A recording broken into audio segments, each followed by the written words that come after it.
Bonjour à tous et bienvenue sur la chaîne. Cette semaine, on va voir la fonction scindé combiné sous Fusion 360. Allez, jingle.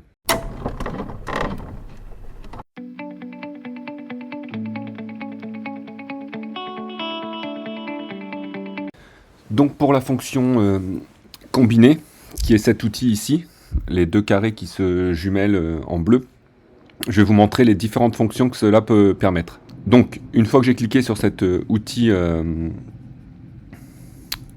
combine, il y a le corps cible. Le corps cible, c'est là où va avoir les modifications. C'est celui qui va subir les modifications. Donc ça va être mon plus grand corps. Mon armature, ça va être cette partie ici. Donc ici, on voit bien que j'ai trois opérations. Ça va être joindre. Donc là, on va les combiner et on va faire qu'un corps avec les deux. Ici, ça va être couper. Et ici, ça va être intersection. Donc je vais vous mettre la première fonction. Donc ici, j'ai le corps 1 et 2. J'ai fait une jonction, un combine entre le 1 et le 2.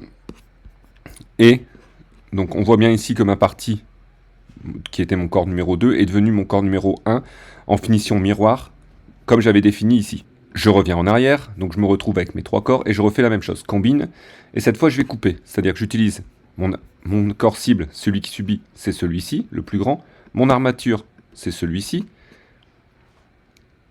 Et je valide. Donc là, j'ai un cercle qui s'est percé à l'intérieur, un cylindre qui s'est percé à l'intérieur de la longueur de mon corps 2. Je reviens en arrière. Je vous remets la pièce comme elle était.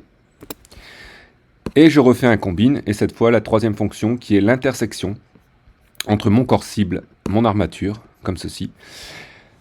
L'intersection, ça garde ce qu'il y a en commun entre le corps cible et l'armature, uniquement. Si je fais conserver les outils, ici, je vais conserver la corps numéro 2 au-dessus, comme ceci. Mon corps numéro 2 et mon corps numéro 1, l'intersection qui correspond. Donc là,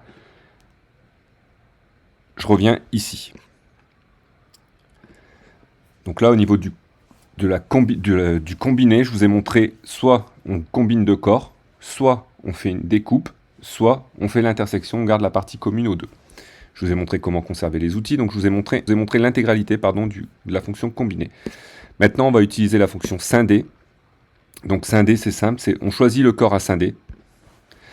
On choisit un outil de scission, donc souvent, soit on dessine un plan de décalage, soit on dessine autre chose. Un plan de décalage ou on prend un plan d'origine. Moi, je vais prendre ce plan d'origine ici, le YZ. Je scinde. On voit ici l'apparition de mes deux corps. La touche M, je sélectionne un des corps. Et je peux le déplacer. Voilà, j'ai fait le tour de la fonction combiner, scinder. Et je vous souhaite une bonne semaine et je vous donne rendez-vous la semaine prochaine pour une nouvelle vidéo sous Fusion 360.